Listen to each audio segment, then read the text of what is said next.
When I was as young as 4 years old, I began my journey of playing baseball. The minute I stepped onto the field with all my preschool buddies, I knew I was going to enjoy playing this sport for a very long time.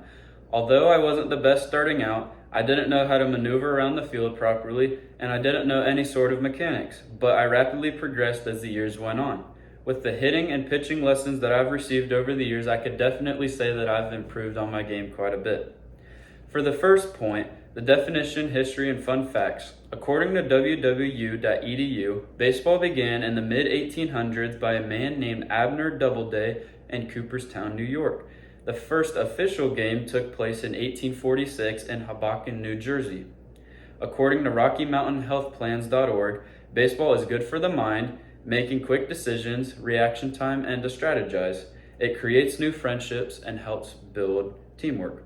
According to RockyMountains.org, it greatly improves physical strength, joint flexibility, and mobility and gives a big boost to hand-eye coordination. According to Local10.com, this is a picture of Mike Trout. He's a professional baseball player, and this is a picture of him hitting a home run, and I'll explain the mechanics on how to hit later in the video. So for the materials you need for the second point, here is a regular standardized baseball that you use at any level of baseball, and it is crucial to be how to play the game.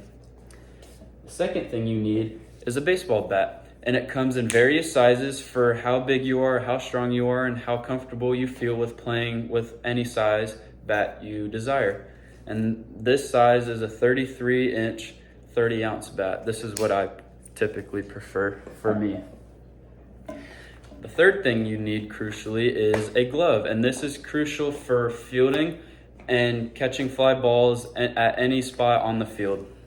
The fourth thing you need are cleats. These are regular tennis shoes, but they have metal cleats on the bottom, and they help with traction and running around the field without slipping, and it helps you maneuver quicker and better.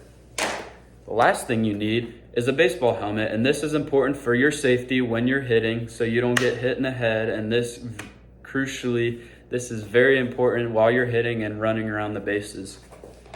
And the attire you need is a regular baseball jersey. Any type of regularized baseball, you're gonna need a baseball jersey like this, and you typically wear something similar to this. And you will also need regular baseball pants, and they go down to about your feet. And this is crucial for sliding around on the field so you don't scratch up your legs, and people typically wear pants like this. So for the third point on how to hit a baseball, the first thing I'm going to start out with is how to hit the ball.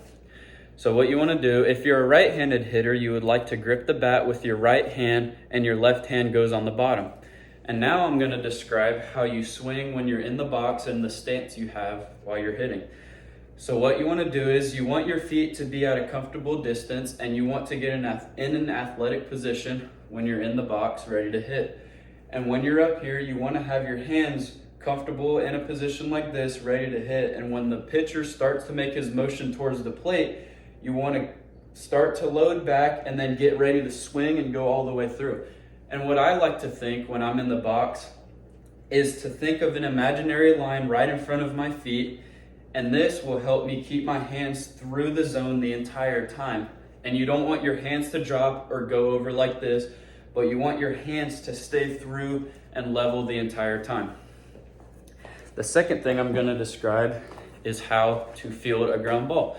Now what you want to do is you don't want to be flat-footed or standing straight up like this and bending over. You want to get yourself in an athletic position down like this.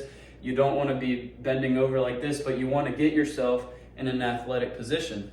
So what you want to do is you don't want the glove to be back here, but you want the glove to be out in front like this. So when the ball comes like this, you want to scoop it up. And then the next thing I'm going to describe is how to field a ground ball and throw.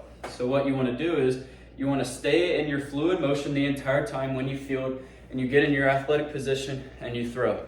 So this now is how I'm going to describe how you throw a baseball. So what you want to do is, typically I like to grip it with two fingers like this, and people call this a backwards C, and to any comfortable position that you want, but I like to have it close grip like this. So now when you're ready to throw a baseball, you don't want to be in an inathletic position like this, but it's very similar to hitting as well. You want yourself to be spread out like this in an athletic position to where you can be able to throw and make a good and strong throw aside from that, instead of standing straight up. And also what you want to do is you want the ball to be facing away from you when you're ready to throw, instead of throwing like this, because this can be very damaging to your arms. So you want to keep yourself healthy at all times. So now what you want to do is when you're ready to throw, I like to have myself when both of my arms separate like this when I am ready to throw. So this is what I like to do when I'm fielding a ground ball. I go in my motion, and then I'm in my athletic position and my arms separate, and I throw like this. And it goes the same way for pitching too. When you pick up your leg like this, you want your arms to separate, and you drive down the mound and you throw like this, and this prevents injuries, and this is how you can throw the ball hard, which is I definitely prefer. So for the conclusion, baseball is a fun and exciting sport to play for boys and girls, and it is very challenging in many ways, but this makes the game definitely fun for sure. Anybody can play and can enjoy it, whether it is a competitive league or just for fun. If anybody was interested in playing a new sport, I would definitely consider giving baseball a try. Join a youth team while you're still younger and see if it'll stick with you like it did for me. Anybody can play at any age and can experience the thrill that you get from playing and interacting with others as well. Once you get the hang of it, it is sure a fun pastime activity. Thank you.